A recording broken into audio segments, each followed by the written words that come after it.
नमस्कार दोस्तों, जय माता दी। आज मैं आपको सावन के संकष्टी चतुर्थी व्रत में सुनी जाने वाली चौथ माता की कथा सुनाने जा रही हूँ। तो प्रेम से बोलिए चौथ माता की जय, गणेश भगवान जी की जय। एक समय की बात है, एक गांव में एक बुढ़िया माई अपने बेटे के साथ रहती थी और अपने बेटे के लिए 12 महीनों के चौथ का व्रत करती थी। बेटा लकड़ी लेकर आता और दोनों माँ बेटे उन लकड़ी को बेचकर अपना गुजारा कर रहे थे। बुढ़िया माई रोजाना लकड़ी के गड्ढे में से 4 लकड़ी निकाल कर रख लेती थी और चौथ के दिन बेटे से छुप कर बेचकर सामान लाती और 5 पुए बनाती थी।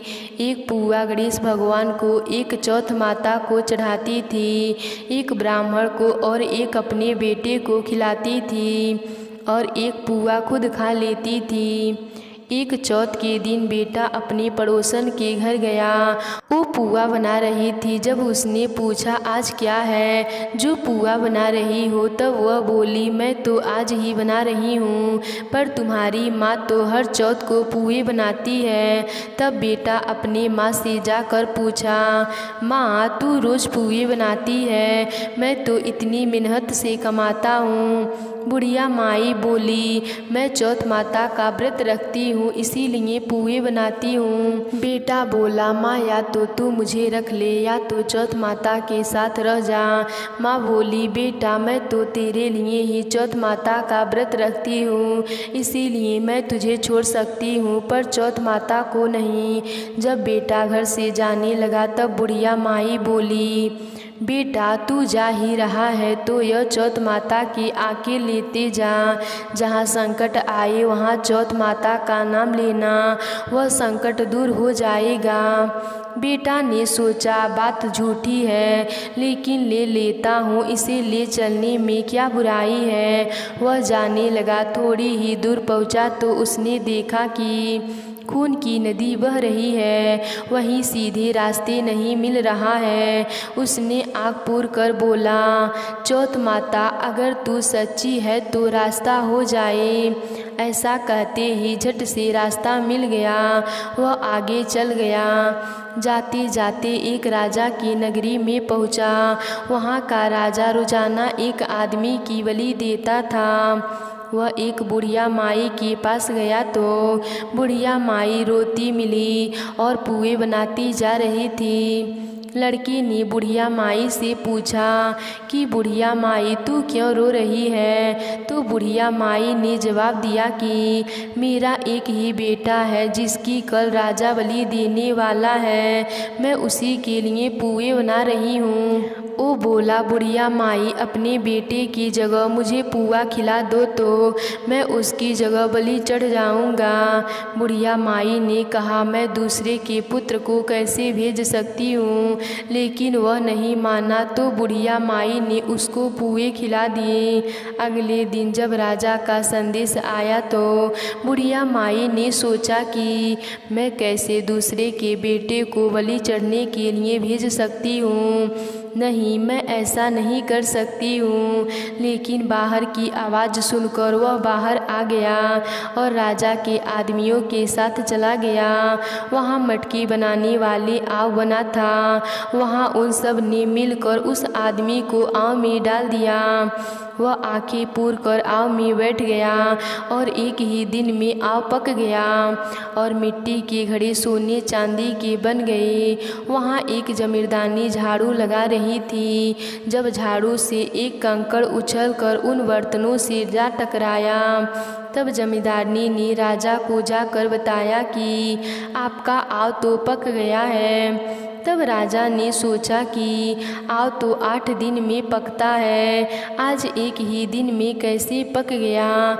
जब राजा जाकर देखा तो वहाँ पर तो मिट्टी के बर्तन की जगह हीरे मोती से भरा घड़ा कलश हो गया है। अंदर से आवाज़ आई कि धीरे से उतारो, अंदर आदमी है। आवाज़ को सुनकर राजा के आदमी डर गए कि अंदर कौन सा भूत प्रेत आ गया है। वह बोला, डरो मत, मैं सिर्फ एक आदमी हूँ जिसको तुमने अंदर चुना था। उन्होंने देखा तो अंदर हरे हरे ज्वार उग रहे थे।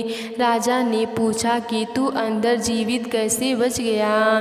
तब उसने बताया कि मेरी माँ चौथ माता का व्रत करती है। जब मैं घर से निकला तब मेरी माँ ने आंखें दिया था, मैं उन्हीं को पूर कर बैठ गया और चौथ माता के कारण ही बच गया।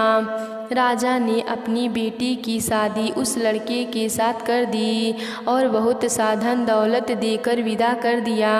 बुढ़िया माई का बेटा अपनी पत्नी के साथ घर आ गया और अपनी माँ से माफ़ी मांग ली। तो प्रेम से बोलिए चौथ माता की जय, गणेश भगवान जी की जय। एक सेठ सेठानी थे, उनके एक बेटा और बहू थे। बहू सबको भोजन करा के फिर स्वयं भोजन करती।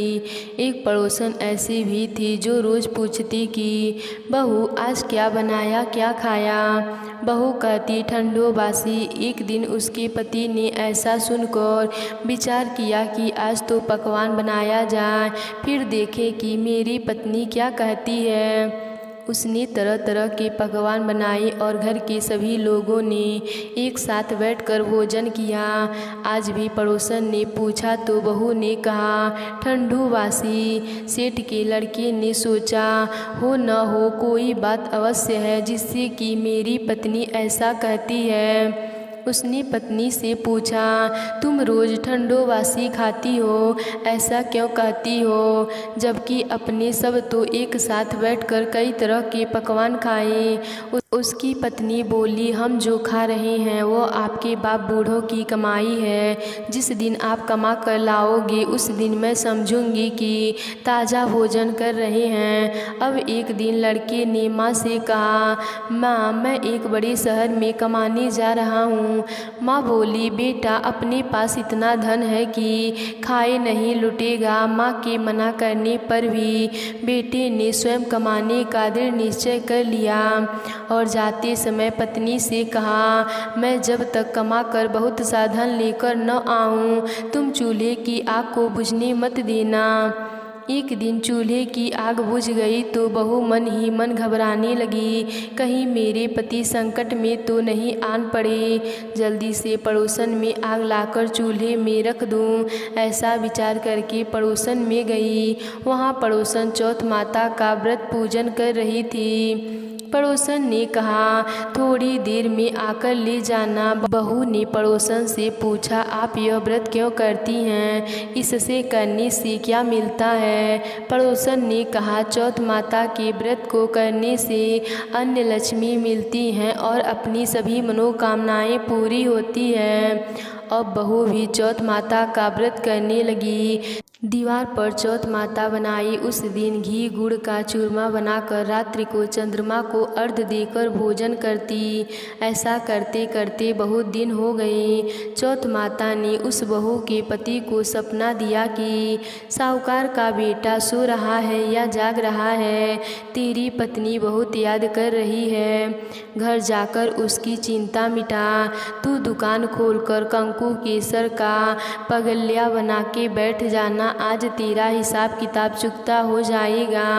अब तो चौथ माता ने जैसा कहा था वैसा ही हुआ। उसने घर जाने की तैयारी की और गाड़ी भर के धन दौलत लेकर चल दिया। रास्ते में एक बड़ा सा काला नाग फैल कर बैठा था और कहने लगा आज तो मैं तुझे डसूंगा, छोड़ूंगा नहीं, आज तेरी आय पूरी हो गई है। सेठ के लड़के ने कहा आज चौथ माता ने मुझे सपना दिया है तो मैं पत्नी से मिलने घर जा रहा हूँ। वहाँ मेरी पत्नी चिंता कर रही है, उससे मिलकर ज़रूर आऊँगा, तब तुम मुझे डस लेना। नाग ने कहा तुम शपथ पूर्वक कर जाओ तो मैं तुम्हें जाने दूंगा, परंतु लौट कर नहीं आए तो तुम्हारे घर आकर मैं तुम्हें डस लूँगा। इस प्रकार सर्प को वचन देकर वह अपने घर पहुँचा। वहाँ सभी से हंसी उसी से मिला और भोजन करने उदास होकर बैठ गया। उसकी पत्नी ने उदास होने का कारण पूछा तो पति ने काले नाग वाली बात बताते हुए कहा, यदि मैं उसके पास नहीं जाऊंगा तो वह घर आकर ही मुझे डस लेगा। पत्नी बहुत चतुर थी, उसने कहा कि आप घबराओ नहीं, लेट जाओ, मैं एक उपाय करती हूँ। पत्नी ने कमरे की 7 सीढ़ी धोई। पहली सीढ़ी पर रेत, दूसरी पर इत्र, तीसरी पर गुलाल फूल, चौथी पर कंकु केसर, 5वीं पर लड्डू पेड़ा, छठी पर गादी गलीचा और 7वीं सीढ़ी पर दूध का कटोरा भर कर रख दिया। इस प्रकार वह 7 सीढ़ी को सजा कर बैठ गई। आधी रात होते ही आकर पेटी चढ़ने लगा। पहली सीढ़ी पर रेत में लौट गया और कहने लगा कि सेठ की बहू ने आराम तो बहुत दिया है, पर वचनों से बंध कर आया हूँ, सो डसूंगा अवश्य ही। इसी प्रकार 7 पेटियों पर नाग आराम करता हुआ और कहता हुआ कि डसूंगा जरूर। कमरे में जाने ही वाला था कि चौथ माता ने विचार किया कि मैं इसे नहीं बचाऊंगी तो संसार में धर्म कर्म और व्रत पूजन को कौन मानेगा। अब तो गणेश जी, चंद्रमा जी और चौथ माता ने उसे बचाने का विचार किया। चंद्रमा जी ने उजाला किया, चौथ माता ढाल बनी और गणेश जी ने तलवार लेकर नाग को मार दिया और ढाल से ढक दिया। अब बहू भी थकी हारी सो गई। दिन उगा तो लोग बेटे से मिलने आए, परंतु बेटा बहू तो उठे ही नहीं थे। बहुत देर हो गई तो माँ ने उन्हें उठाने गई। माँ ने 7 पेटियों पर जो कुछ देखा तो बहुत घबरा गई और बेटा बहू को आवाज़ लगाई। बेटा बहू उठे तो देखा कि एक ढाल तलवार वहाँ पड़ी है। अब ढाल उठाई तो वही काला नाग मरा हुआ पड़ा था।